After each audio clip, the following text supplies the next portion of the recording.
스가랴서는 무엇을 말하는가? 스가랴서는 소선지서 중에서 가장 긴 책이며 또한 아마 가장 어려운 책이다. 제롬은 이 책을 가장 모호한 책이라 하였다. 스가랴의 이름은 여호와께서 기억하신다는 의미가 있다.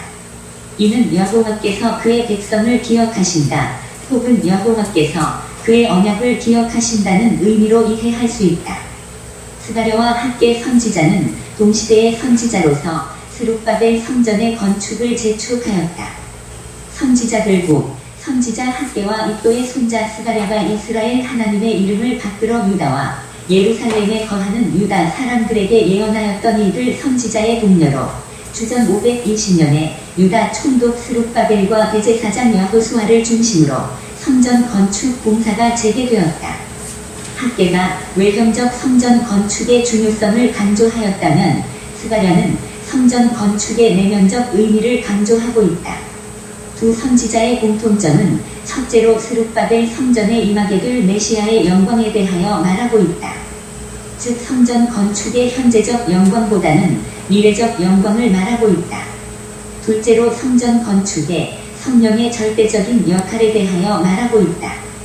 학개는 다음과 같이 말한다. 너희가 애굽에서 나올 때에 내가 너희와 언약한 말과 나의 신이 오히려 너희 중에 머물러 있나니 너희는 두려워하지 말지어다. 그리고 스가랴는 다음과 같이 말한다. 그가 내게 이러 가로되 여호와께서 스룹바벨에게 하신 말씀이 이러하니라. 만군이 여호와께서 말씀하시되 이는 힘으로 되지 아니하며 능으로 되지 아니하고 오직 나의 신으로 되느니라. 셋째로 성전 건축에 앞서 이스라엘 백성의 성결의 중요성을 말하고 있다. 학개는 다음과 같이 말한다.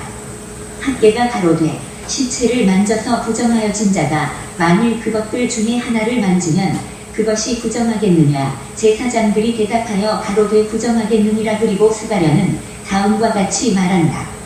여호와께서 자기 앞에 선자들에게 명하사 그 더러운 옷을 벗기라 하시고 또 여호수아에게 이르시되 내가 내 조화를 제하여 버렸으니 내게 아름다운 옷을 입히리라.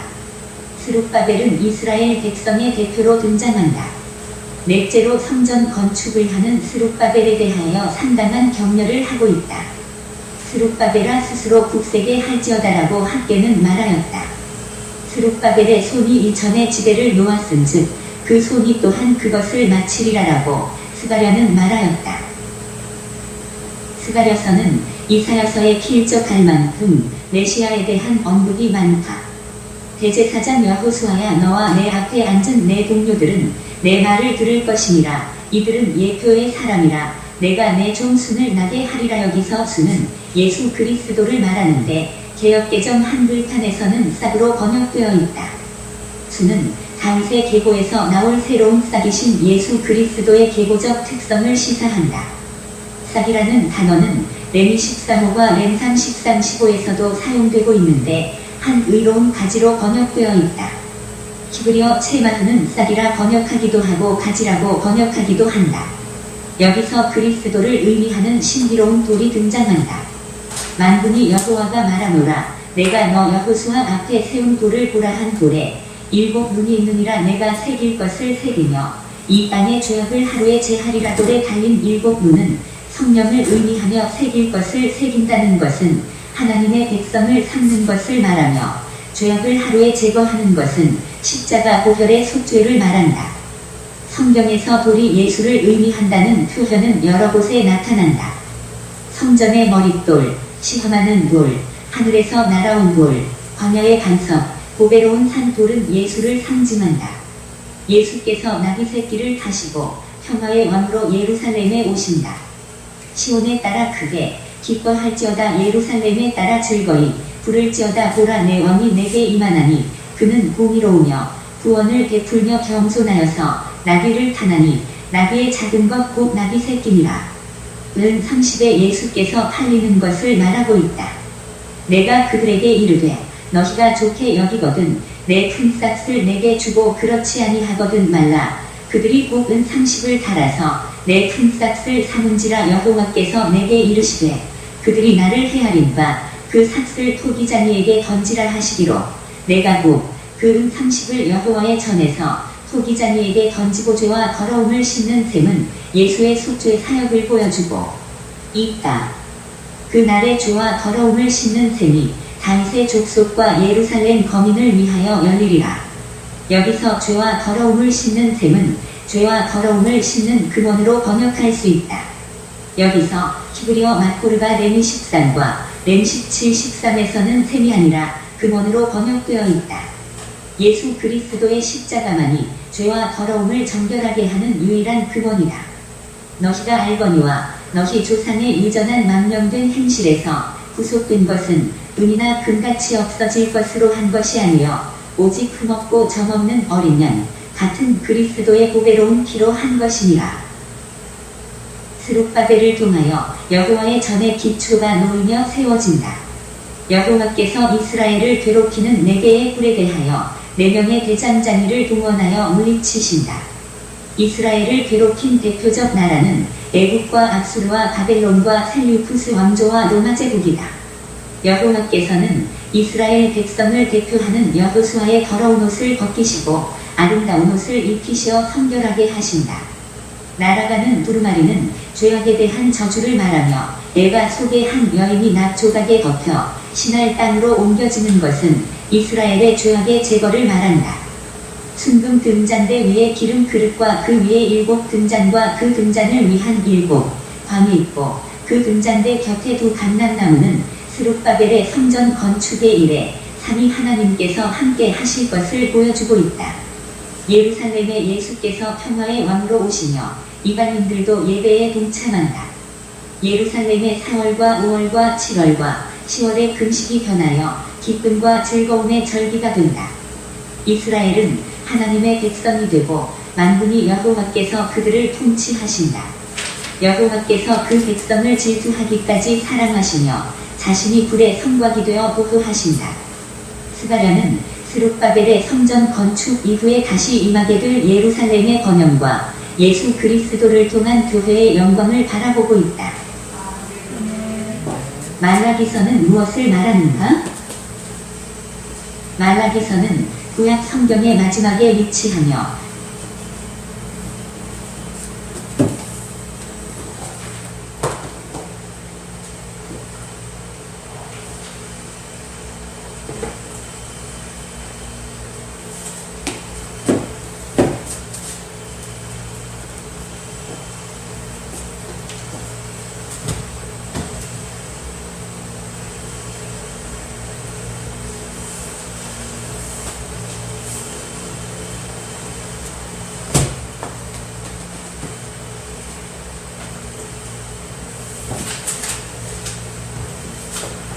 불 좀 켜주실래요?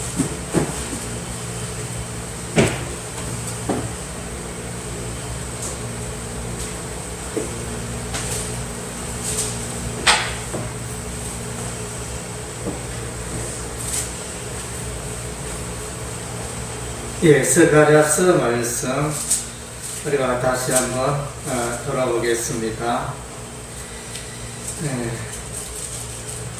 스가랴의 의미는 이제 여호와께서 기억하신다 그런 의미입니다. 여호와께서 무엇을 기억할까요? 여호와께서는 이제 예루살렘을 기억하시고 여호와의 그 성전을 기억하시고 또 이스라엘 백성들 거룩한 이스라엘의 백성들을 기억하시고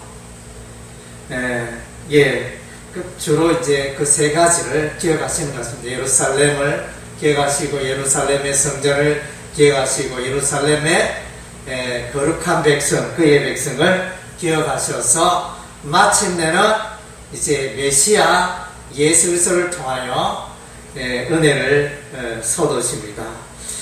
그래서 이제 이 스가랴서는 이제 좀 어려운 선지서에 속합니다. 그래서 이제 스가랴서를 또 설교하는 경우도 많지 않고 또 내용 해석에 있어서 이제 다소 사람마다 견해가 달라지는 그런 부분도 있습니다. 그래서 이제 스가랴 선지자는 학계 선지자와 동일하게 포로 후 선지자, 포로 이스라엘의 바벨론 포로 이후의 선지자, 학계 선지자, 스가랴 선지자, 말라기 선지자, 그 가운데 한 사람이 이제 스가랴 선지자이며, 전체적으로 이제 학계와 스가랴 선지자는 여호와의 성전 건축을 독려하는 그런 이제 메시지를 정했습니다. 우리가 이제 좀 더 구체적으로 이렇게 돌아보기를 원합니다. 스가랴서 1장 3절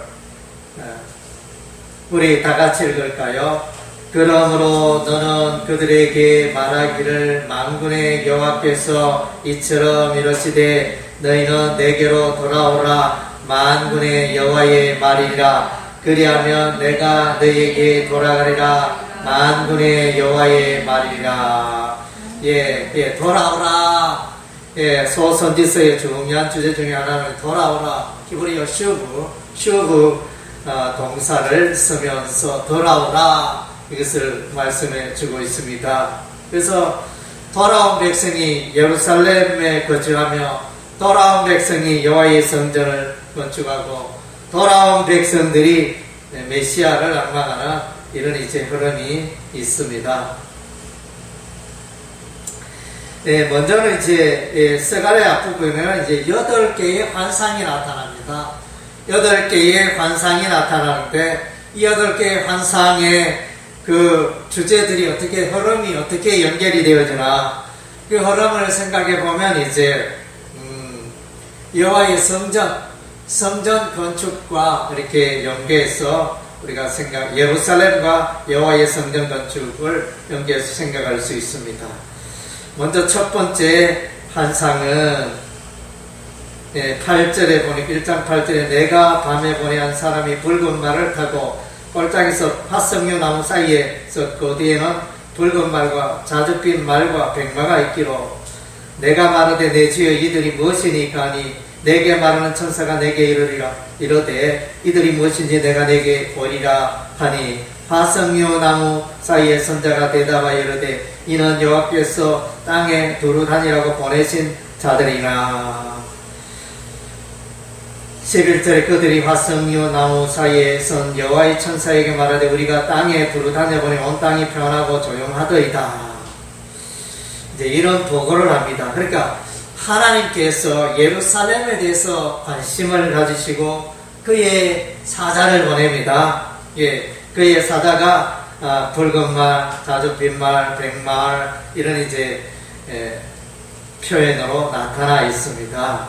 그래서 보고하기를 둘러보니 예루살렘을 둘러보니 평안하더이다. 사방을 둘러보니 평안하다 이렇게 보고를 합니다.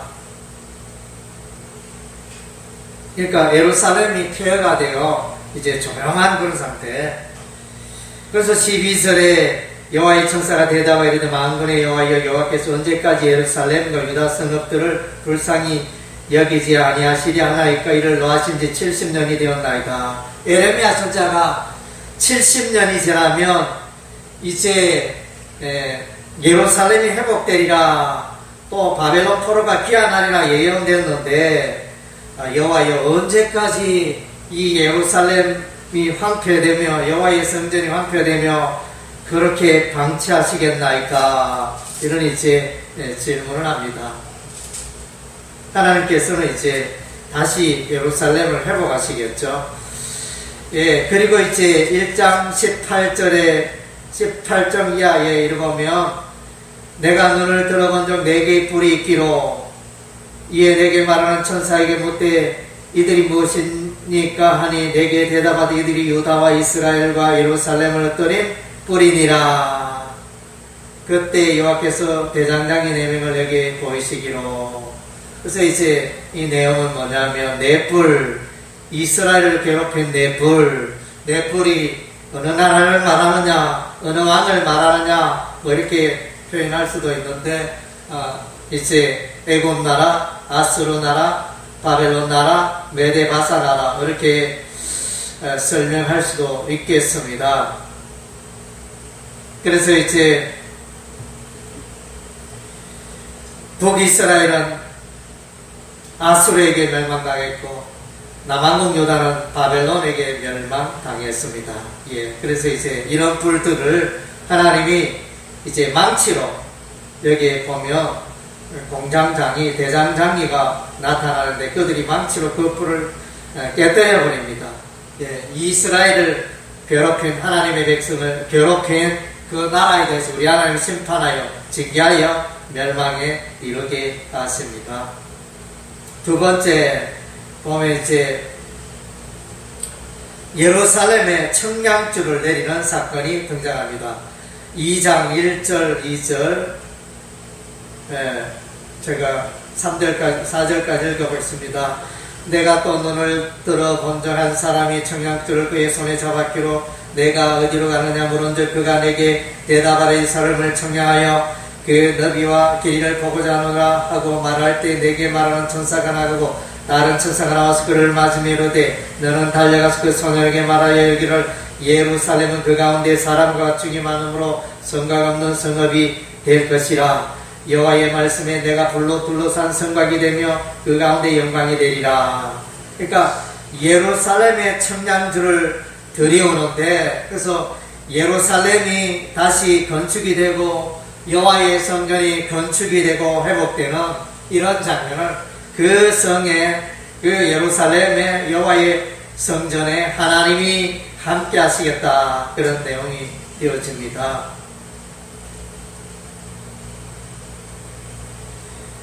6절, 7절, 8절에 보면 이제 이스라엘 백성들은 바벨론에 지금 있는 그런 상태입니다. 오라 너희는 북방 땅에서 도피할지어다 여호와의 말씀이니라. 이는 내가 너희를 하늘 사방에 바람과 터지게 하였음이니라. 여호와의 말씀이니라. 바벨론 성에 거주하는 시온아 이제 너는 피할지니라.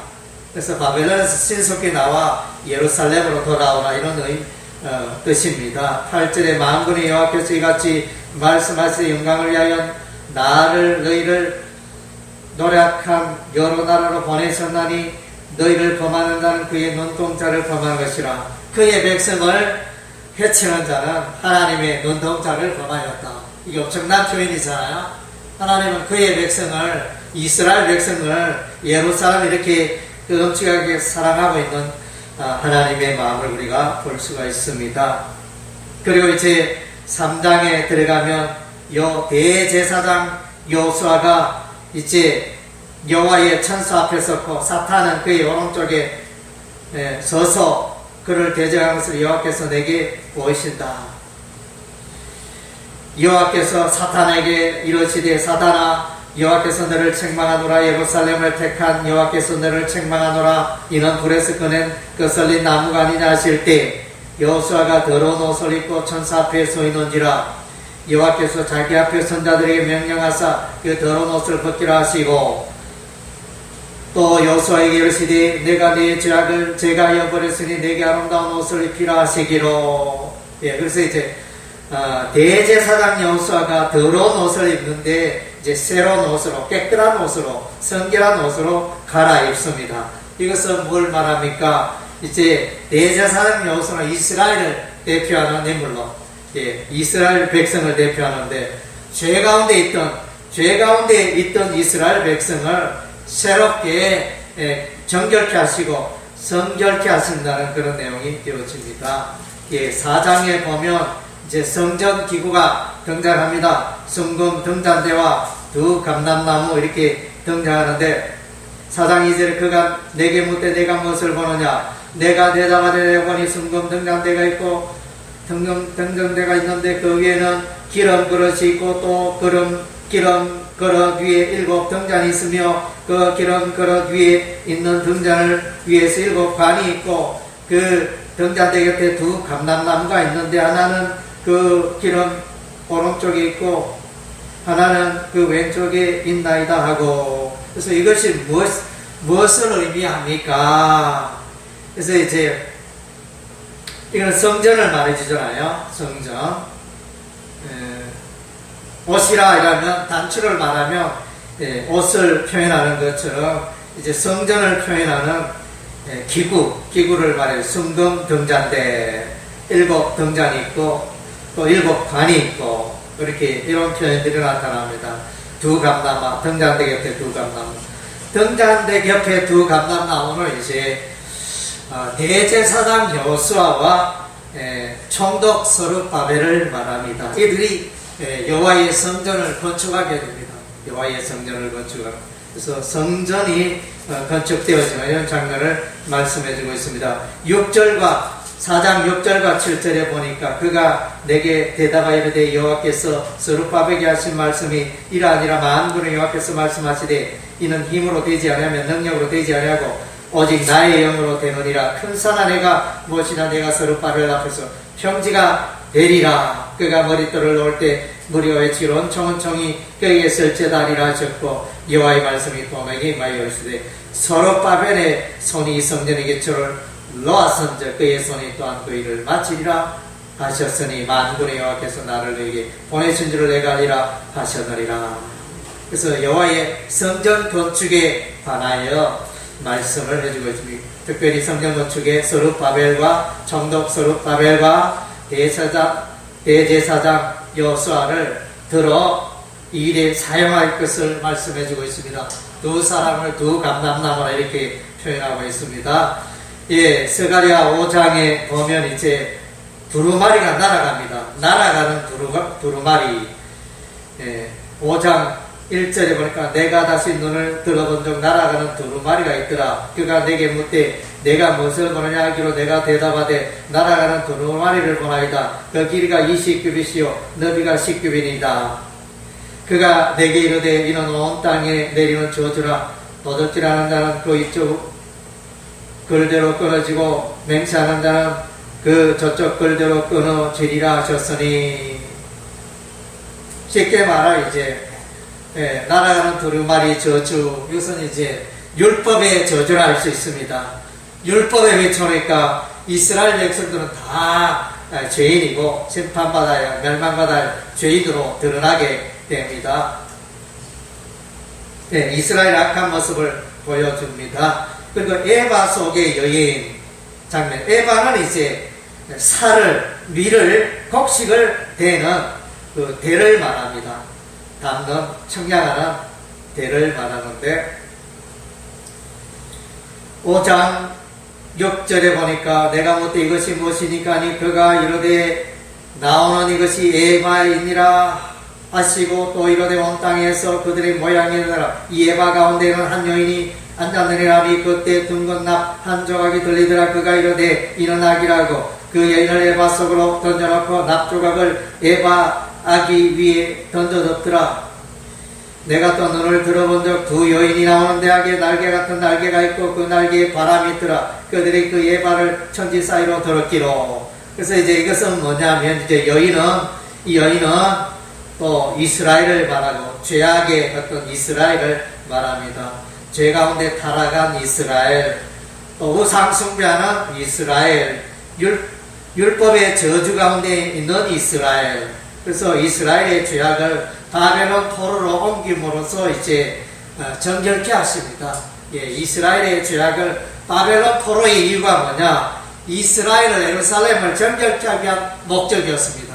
그래서 이제 바벨론 옮김으로 그들이 성결케 되어 이렇게 예루살렘으로 다시 돌아오게 되는 것입니다. 6장에 보면 네 병거 환상이 있습니다. 네 병거가 6장 1절에 내가 또 눈을 들어본 적 네 병거가 두 산 사이에 나오는데 그 산은 브리산이더라.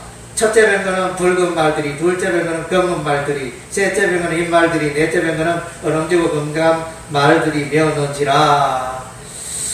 그래서 이제 이 부분은 하나님의 사자겠죠. 하나님의 사자가 이제 징계를 하죠. 징계를 6장 8절에는 그가 외쳐 말하여 이르되 북쪽으로 나간 자들이 북쪽에서 내 영을 쉬게 하였느니라. 여기는 이제 이스라엘을 괴롭힌 아수르나 바벨론 나라 북쪽에 있었습니다. 이스라엘의 북쪽에 있는 그 나라를 이 천사가 가서 징계하는. 그래서 이제 아수르는 바벨론에게 멸망하고 바벨론은 메데바사 연합군에 의해서 멸망합니다.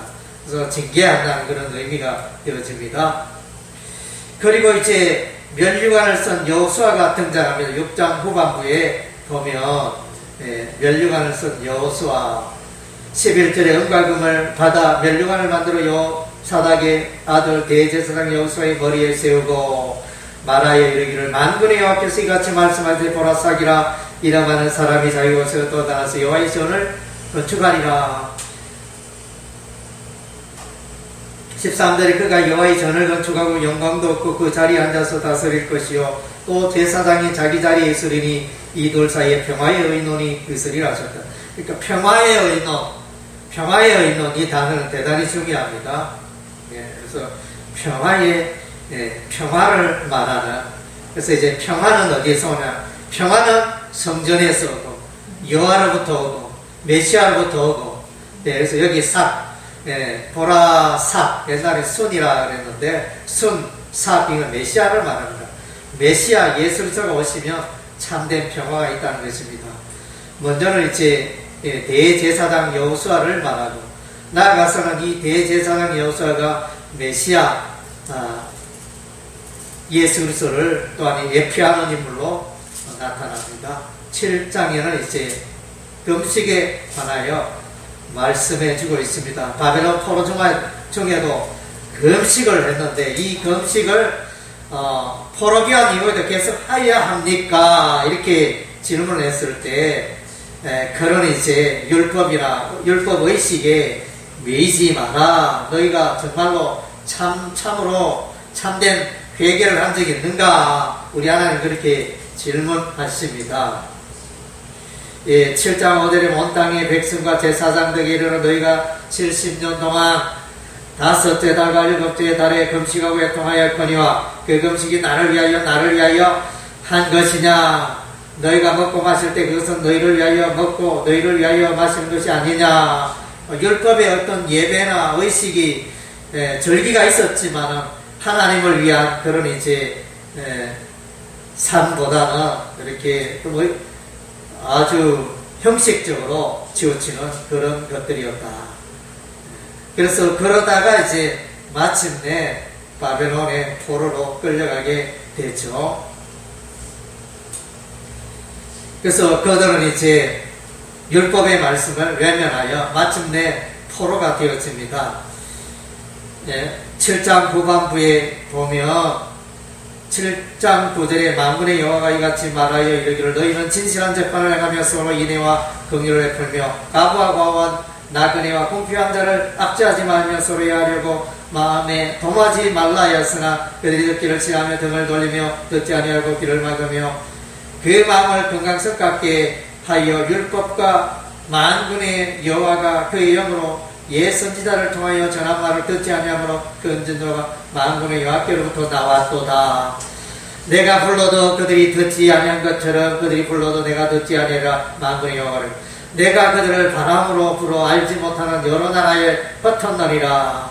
바벨론 포로. 그러니까 율법의 말씀 멀리하고 죄 가운데 살아가는 그 백성을 포로가 되게 하셨다. 멸망에 이르게 하셨다는 내용입니다. 8장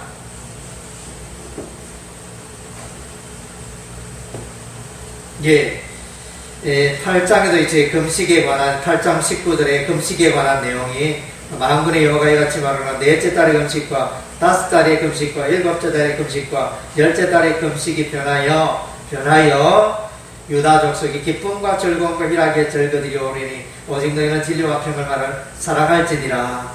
그래서 이제 율법의 시대에서 이제 복음의 시대로 넘어간다는 거죠. 구약의 어떤 대제사장 선지자 거기서 넘어서서 메시아 예수 그리스도에게로 나아가는 그런 것들을 말씀해 주고 있습니다. 8장 2절에 보니까 만군의 여호와가 이같이 말하노라. 내가 시온에 돌아와 예루살렘 가운데 거하리니 예루살렘은 진리의 성읍이라 일컫겠고 만군의 여호와의 산은 성산이라 일컫게 되리라. 예루살렘 회복을 우리 하나님 말씀해 주고 있습니다. 진리로 회복되고 8장 8절에 인도하여다가 예루살렘 가운데 거주하게 되리니 그들은 내 백성이 되고 나는 진리와 공의로 그들의 하나님이 되리라. 또 9절에 만군의 여호와가 이같이 말하는 만군의 여호와의 집 성전을 건축하는 그 지대를 샀던 날에 있었던 선지자들의 입의 말을 이 날에 듣는 너희는 손을 경거히 할지어다. 이렇게 하여튼 예루살렘 성의 건축과 성전의 건축을 말씀해 주고 있습니다. 9장에는 이제 이방 나라들의 멸망을 앞부분에는 말해주고 있습니다.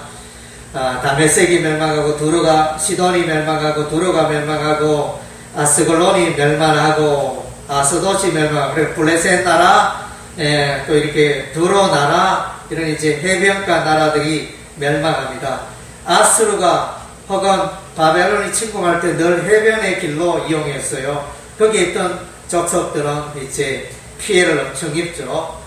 두로도 바닷가, 또 블레셋도 바닷가 있다 보니까, 지중해 있다 보니까, 그 길목에 평지길에 있는 나라와 족속들은 멸망에 이르게 됩니다. 9절과 10절 보면 이제 메시아 예술서를 말씀해주고 있습니다. 9장 9절, 10절 읽겠습니다. 시온에 따라 크게 기뻐할지어다. 예루살렘에 따라 절거히 부를지어다. 보라 내 왕이 내게 임하네. 그는 공의로우시며 구원을 베푸시며 겸손하여서 나귀를 타나니 나귀의 작은 곳 나귀 새끼니라. 내가 에브라임의 병고 예루살렘의 말을 끊겠고 전쟁의 말을 듣거니니 그가 이방 사람에게 화평을 전할 것이요 그의 통치는 바다에서 바다까지 이르고 유브라데 강에서 땅끝까지 이르리라. 그래서 이 경우는 이제 메시아 예수르소가 예루살렘에 나귀 새끼를 타고 입성하는 이 예언의 장면이 있는데 이것이 신약시대에 그대로 성취가 되어지죠. 예수님이 오시는 것은 평화. 예수님은 평화의 왕입니다. 그래서 아기 예수님이 태어날 때도 하여튼 평화. 땅에서는 평화로다 그랬죠. 하늘에서는 하나님의 영광이고 땅에서는 기뻐하신 입은 자들 중에 이제 평화라고 그랬습니다. 그래서 예수님, 예루살렘이라는 말은 평화의 도시, 이런 의미입니다. 평화의 도시에 평화의 왕이 오십니다. 입성하시는. 그래서 메시아 예수님으로 완전한 평화가 이루어집니다. 그리고 이제 예루살렘, 유다를, 이스라엘 나라를 괴롭힌 들은 다 마침내 멸망합니다. 9장 13절에 내가 유다를 당긴 활로 삼고 에브라임을 끼운 화살로 삼았으니 시온아 내가 내 자식을 일으켜 헬라 자식들을 치게 하며 너를 용사의 칼과 같게 하리라. 헬라 시대에도 이제 예루살렘이 핍박을 받았습니다. 대적자 핍박하는 자들을 마침내 물리치게 됩니다. 그리고 이제 10장에는 이제 목자가 등장합니다. 목자라는 단어가 등장하는 10장 3절에 보니까 내가 목자들에게 너를 바라며 내가 순념소들을 벌하리라. 만군의 여호와가 그 무리 곧 유다 족속을 돌봐 그들을 전쟁의 준마와 같게 하리니. 그래서 이제 목자가 돼. 이 목자는 이제 악한 목자가 되고 이 목자는 이제 역할들을 잘 감당하지 못합니다. 그러나 이제 목자 예수님이 오시면 마침내 양들을 돌보며 참된 은혜와 안식과 평강이 임하게 되는 것입니다.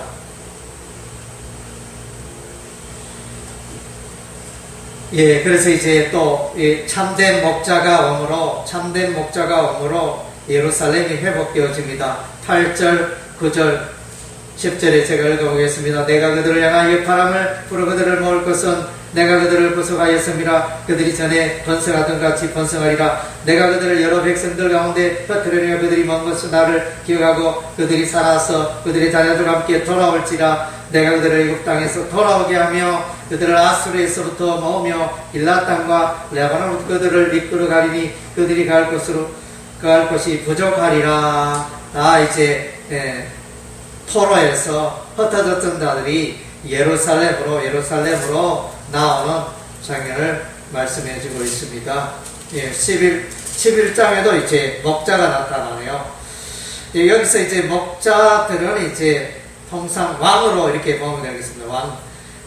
이스라엘의 왕들이, 유다의 왕들이 악한 왕이 되고 하나님을 멀리하여 마침내 이스라엘 하나님의 백성들이 고생한다는 그런 내용이 되어집니다. 15절 16절 17절 읽겠습니다. 여호와께서 내게 이르시되 너는 또 어리석은 목자의 기구들을 빼앗을지나 보라 내가 목자를 이 땅에서 일으키니 그가 없어진 자를 마음에 두지 아니하며 흩어진 자를 찾지 아니하며 상한 자를 고치지 아니하며 강건한 자를 먹이지 아니하며 오히려 살찐 자의 고기를 먹으며 또 굽을 찢으리라 하였을진저 양떼를 버린 못된 목자여 칼이 그의 팔과 오른쪽 눈에 내리리니.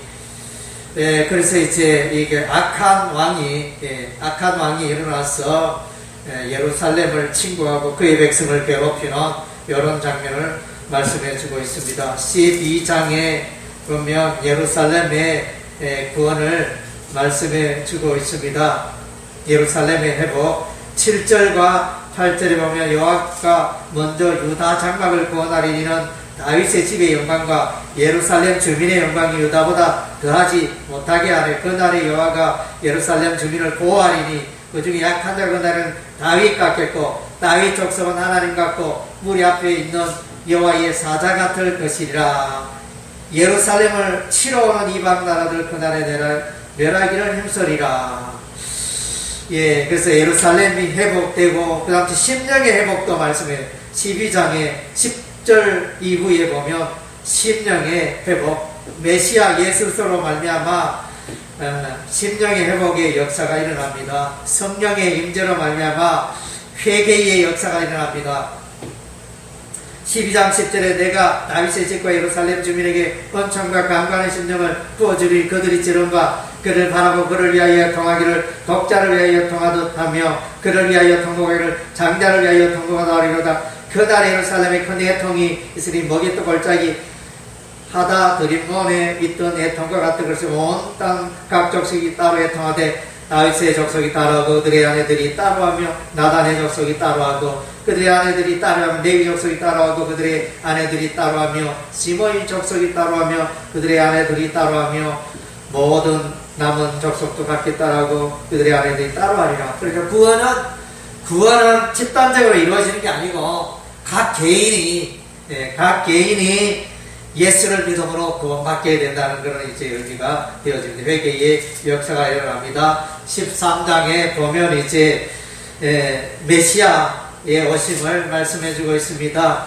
13장 1절 2절에 그날에 죄와 더러움을 짓는 셈이 다윗의 족속과 예루살렘 주민을 위하여 열리리라. 만군의 여호와가 일어나 그날에 내가 우상의 이름을 이 땅에서 끊어서 기억도 되지 못하게 할 것이며 거짓 선지자와 더러운 귀신을 이 땅에서 떠나게 할 것이라. 그래서 이제 예루살렘의 회복, 죄와 더러움을 씻는 셈, 메시아 예수 그리스도의 구원의 역사를 말합니다.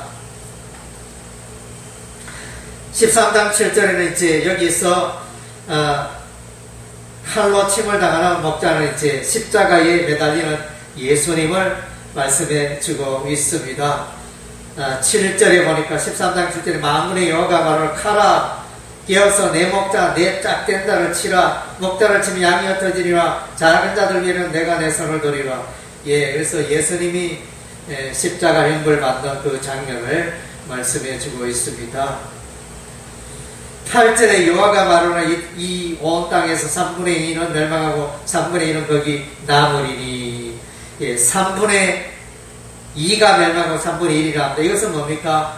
이것은 이제 메시아 예수를 십자가에 못 박으로 말미암아 AD 70년에 로마 장군 디도에 의하여 예루살렘이 멸망당합니다. 그래서 이제 그 가운데 3분의 1을 살고 3분의 2는 죽는 이런 이제 역사적 사건을 말씀해 주고 있습니다. 14장은 이제 메시아의 재림을 말하는 이제 그런 장면이 됩니다.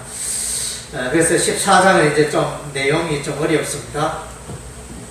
앞부분에 1장, 2장은 보니 14장 1절과 2절은 이제 현재적 예루살렘을 말해주고 있습니다. 여호와의 날이 이르러 그 날에 내 재물이 약탈되어 내 가운데 나누이라. 내가 이방 나라들을 몰아 예루살렘과 싸우게 하리니 성읍이 함락되며 가옥이 약탈되며 부녀가 욕을 당하며 성읍 백성이 절반이나 사로잡혀 가려니와 남은 백성은 성읍에서 끊어지지 아니하리라. 예, 그래서 그때 여호와께서 나가사 그 이방 나라들 지시되 이왕의 전쟁의 날에 싸움과 같이 하시리라. 이러면서 앞부분에는 이제 예루살렘의 어떤 멸망을 말해주지만 이제 4절부터는 이제 메시아 예수 그리스도가 오심으로 예루살렘이 회복되고 이스라엘 나라가 회복되고 이런 장면들이 일어납니다. 그래서 여기서 이제 우리가 주의해야 할 것은 유대민족 예루살렘의 어떤 회복 이런 시각으로 보기보다는 이제 이 재림의 날의 이 회복은 교회의 회복으로 복음으로 말미암는 예수로 말미암는 교회의 회복으로 이해하는 게 필요합니다. 그림은 이제 예루살렘의 그림으로 이렇게 나타나 있죠. 4절에 그날에 그의 발이 예루살렘 앞 곧 동쪽 감람산에 서칠 것이며, 그래서 예수님이 이 땅에 재림하실 때 어디에 오시느냐? 예루살렘 앞 동쪽 감람산에 예수님이 오신다. 그렇게 해석을 하죠. 그렇게 오시고 예수님이 재림함으로 이렇게 하여튼 엄청난 일이 일어납니다. 그래서 이제 그날에 8절에 그날에 생수가 예루살렘에서 솟아나서 절반은 동해로 절반은 서해로 흐를 것이라. 여름에도 겨울에도 그래. 그래서 이 생수를 이제 통상 복음의 생수로 이렇게 해석을 합니다. 온 열방 만방에 이 복음, 에스겔서에도 보면 성전에서 생수가 흘러나오거든요. 그 생수가 흐르는 곳에 가는 곳에 생물이 살아나고 동물이 살아나고 생명의 역사가 있거든요. 이 생수가 흐르는 곳에 생명의 역사가 일어나는 것입니다.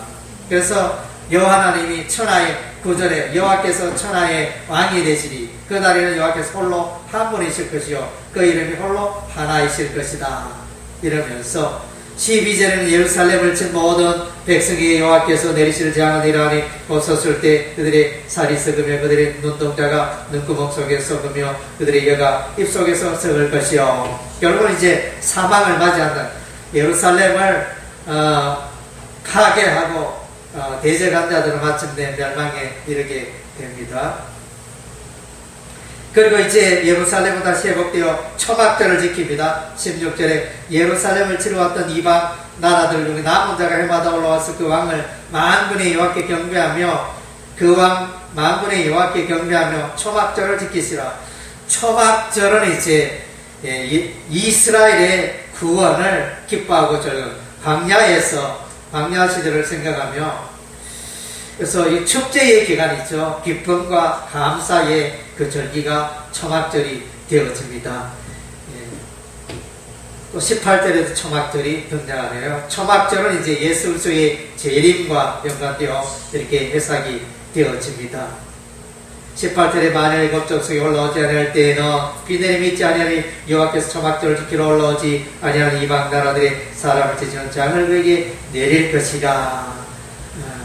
그래서 20절과 21절에 보면 20절은 성결의 삶을 말하고 그 날에는 말방물에까지 여호와께 성결하게 기록될 것이라. 여호와의 전에 있는 모든 소식 자단 앞주발과 다름이 없을 것이며 21절 예루살렘과 유다의 모든 소치 만군의 여호와의 선물이 될 것인즉 제사 드리는 자가 와서 이 솥을 가져가 그것으로 고기를 삶으리라. 그날에는 만군의 여호와의 전에 가난한 사람이 다시 있지 아니하리라. 이러면서 이제 성전의 회복을, 예루살렘 성전의 회복을 말하고 예루살렘의 회복을 말하고 또 이스라엘 백성들의 구원을 말하고 답제 메시아 예수 그리스도의 오심과 재림과 왕되심을 말씀하신 걸로 이제 14장이 마감을 하고 있습니다. 그래서 어쨌든 이제 서간에서 말씀 좀 복잡고 난해한 그런 부분들이 있는 그런 이제 책입니다. 그리스도의 초림을 말해주고 그리스도의 재림도 말해주고 그리스도가 또 나귀 새끼를 타고 오신다는 그런 장면도 있고 예수 그리스도에 대해서 여러 부분을 말씀해 주고 있습니다. 이사야서와 더불어 메시아에 관하여 밝히 말해주는 그런 내용이 이제 스가랴서가 되어집니다.